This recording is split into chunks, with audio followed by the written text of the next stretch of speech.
I'm not asking you to opine on that legal decision. I'm simply asking you to provide the committee with the reorganization plan, and your response is maybe yes, maybe no. Am I getting that right? I mean, are you going to provide the plan to the this committee as we review the budget for the upcoming year? Hey everyone, welcome back to True Voice. I'm Andrew, your progressive patriot keeping power in check and truth on blast. If you're new here, make sure to hit that subscribe button and turn on notifications. Today, we're diving into a Senate budget hearing that, frankly, should outrage anyone who believes in democracy, transparency, or basic competence. What we just watched is another example of the Trump administration's leftover rot showing up in today's governance. Let's watch. Thank you. So, Mr. Secretary, I mentioned in my opening comments the RIF plans. On February 11th, President Trump signed an executive order requiring agency heads to plan, quote, large-scale reductions in force, known as RIFs, and agency reorganization plans.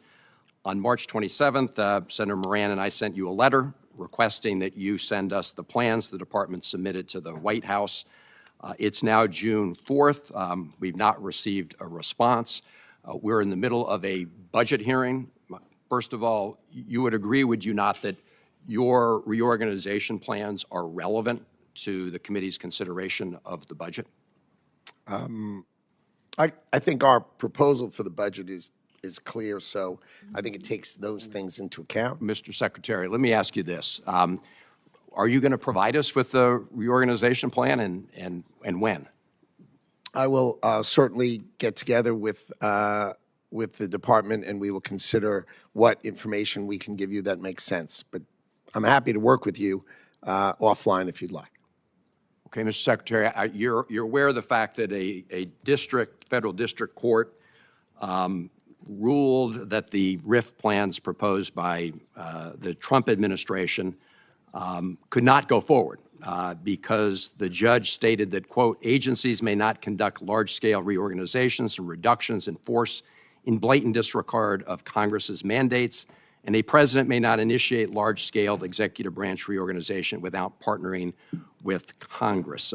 That decision was upheld by an appellate court just a few days ago. I'm not asking you to opine on that legal decision. I'm simply asking you to provide the committee with the reorganization plan, and your response is maybe yes, maybe no. Am I getting that right? I mean, are you going to provide the plan to this committee as we review the budget for the upcoming year? Well, we at the department are going to follow the law.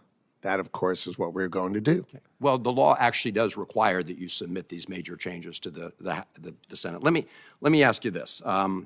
I mentioned in my opening statement the fact that I'd sent a number of letters to you. Our staff has actually sent inquiries to your team. I have a lot of questions today, but they'll be a lot longer unless I can get a commitment that you and your team will respond to the inquiries we've made. These are simple questions. They don't, and I'll set aside for now the RIF plan. And Mr. Chairman, I would ask unanimous consent to submit to the record the letters that I've sent to the Secretary and the staff inquiries that my team has made. Without objection. Okay. Mr. Secretary, will you agree, say, within a week to get responses to these inquiries? I can easily agree that I will go through your letters, and to the extent I can answer them, I will happily answer you within a week. Well, when you say, I don't know what the letters this say is an oversight as I sit here right question. now. So. Well, okay, Mr. Secretary, their question. I'll read through some of them later in the hearing.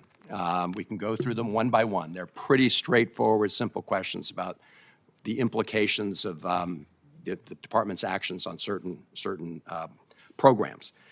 Let me turn to the National Weather Service for a moment because, as you know, originally 600 staff were eliminated from the National Weather Service. Then all of a sudden, it seems the department realized that this was not really a good idea, as many weather stations around the country, and the chairman referenced some of them, said they couldn't be staffed full-time. We have a headline from just May 15th, Washington Post: NOAA scrambles to fill forecasting jobs as hurricane season looms. I know that we're scrambling to try and rehire about 100 or hire 126 people, but Mr. Secretary, it's my understanding that as of today, offices in Kansas, Alaska, and Oregon are no longer operating 24 hours a day. Is that accurate? The department employs 2,100 meteorologists and hundreds of other forecasters. Okay, this is less than 5%. We are fully staffed. There are no openings on the National Hurricane Center. Zero. It is fully staffed. We are fully ready for hurricane season, and our meteorologists Mr. Secretary, are fully staffed. you did not answer Fully staffed. you did not answer the direct question about whether those offices are open full time, and it's obvious that you all made a huge mistake. I mean, you've acknowledged it by having to rehire 126 people. But can you just comment on whether or not those offices I mentioned are operating 24 We have hours a not day? made a huge mistake. I did not say such a thing. I didn't say you did. It's pretty obvious from the actions. I will. As I said, you fired News 600. report You're was rehired. inaccurate, obviously. Obviously. Obviously. We're happy to follow up, and you can provide the facts. Sure. Thank you, Mr. Chairman. Mr. Secretary, in Kansas, we have lots of many. So let's break this down. Senator Van Hollen asked a very simple, very reasonable question. Where are the department's reorganization and RIF plans? These are massive shakeups in how government works. And the secretary just dodges like it's dodgeball at recess. He says, we'll consider what information we can give. I'm sorry, what? This isn't a private corporation. This is the federal government. You don't consider transparency. You owe it to the American people. And let's be clear, a federal court already ruled that these kinds of top-down, unaccountable reorganizations violate the law. Not just one court, an appellate court upheld it. So why is this even a debate? This administration, like the last one, still seems to think it can rule by fiat. That it can ignore Congress, ignore oversight, ignore us. That's not patriotic. That's authoritarian. Multiple inquiries, ignored. If your agency is being funded by taxpayer dollars and you can't even respond to basic questions from elected officials, you shouldn't be in the job.